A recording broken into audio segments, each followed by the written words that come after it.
So how to love God, right? It's a challenge. It's first commandment. You're supposed to love God with all your heart and all your soul and all your mind. How does one do such a thing with such a big concept? And the answer is simple and complicated at once. But I want to give you some ideas of ways to proceed that'll help you get into a place where you can understand what the love of God means. The first way that you can start to explore the love of God is gratitude. It's very simple. Just quiet down, take stock of your life and everything you like about it. Even if it doesn't seem like you like much about it right now, what do you like about it? And know, or decide to know, I should say, that every blessing you have in that regard is from God. From the totality of God. And just have gratitude for it. And I mean basic things. Do you like your mocha in the morning at Starbucks? Does it taste good? Thank God. Start to find yourself in a mode of constant gratitude. And next you will find that there is very little space for judgments and negativity.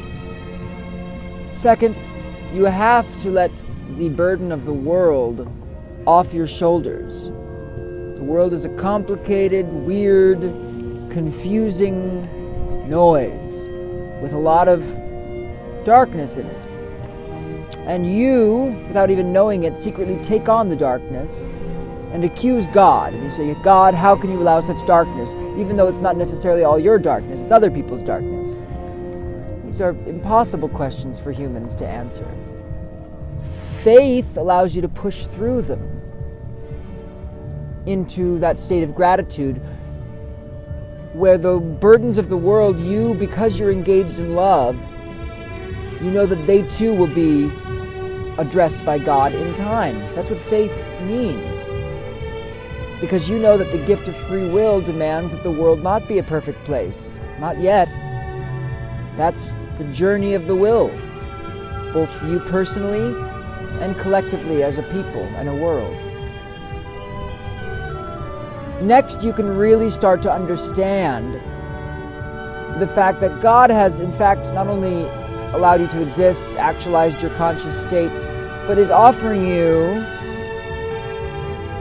eternal bliss and happiness. And that the only way to get to that eternal bliss and happiness is to go through the growth process that we call a human life. That's what a human life is for. There's no way to jump to the end. To get a complicated human consciousness in the state of bliss and happiness and perfection and God knows what, love, pure love all the time, you have to grow that mind through a life. Now, if you just believe that this is in fact what God has in store for you, just know it, because it's true. It is true. Those conscious states exist in possibility space, the ones of bliss and glory and beauty for all time. They exist. So it's just up to God to actualize them. But to do so, He gives you free will to get there yourself, which is the whole point of the thing. Once you get that, then the love of God becomes radical, strange, deep, penetrating. Because if you let in at all times that you're basically going to have an infinite existence of joy and bliss, and that your time on this earth is a way to participate in how that is determined, and the contents of it in some sense, the love of God can become overwhelming to you all the time because you believe that He's really there getting you ready for this.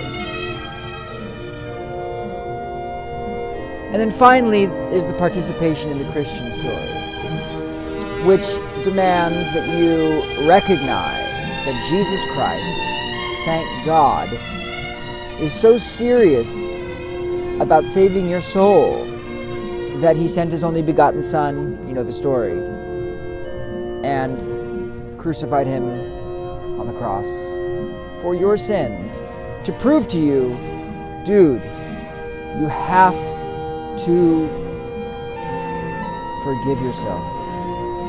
I'll take the pain, says Jesus Christ. Forgive them, Father. They know not what they do. I'm taking it, but you have to accept the offer because this is why I'm doing it.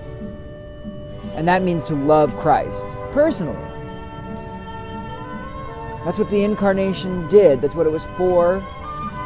It's miraculous. It's just a matter of knowing it, as if it was real, as if you're putting your fingers in the wounds, like Thomas. That's what it's about. If you just do that, if you just live your life that way, it'll all fall into place with love.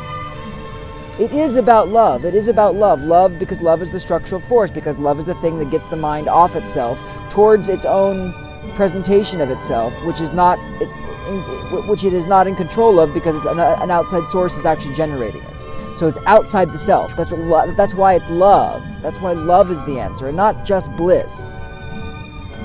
Bliss is a key. It's blissful, my God. But it's not just bliss. It's love because it's engaged in that the will is determined towards its love of the other, which ultimately comes closer and closer to the self, and then there's no distinction in God between self and other. You see, you got to think how it works structurally, all these terms, love, stuff like that. It actually makes kind of metaphysical sense if you get into it. So that's how you find love, but start with gratitude. Radical, immediate gratitude at all times. Watch your mind. You have a responsibility to be happy, and you have a responsibility to be loving, and you have a responsibility to be good. So it's your head, man. Love.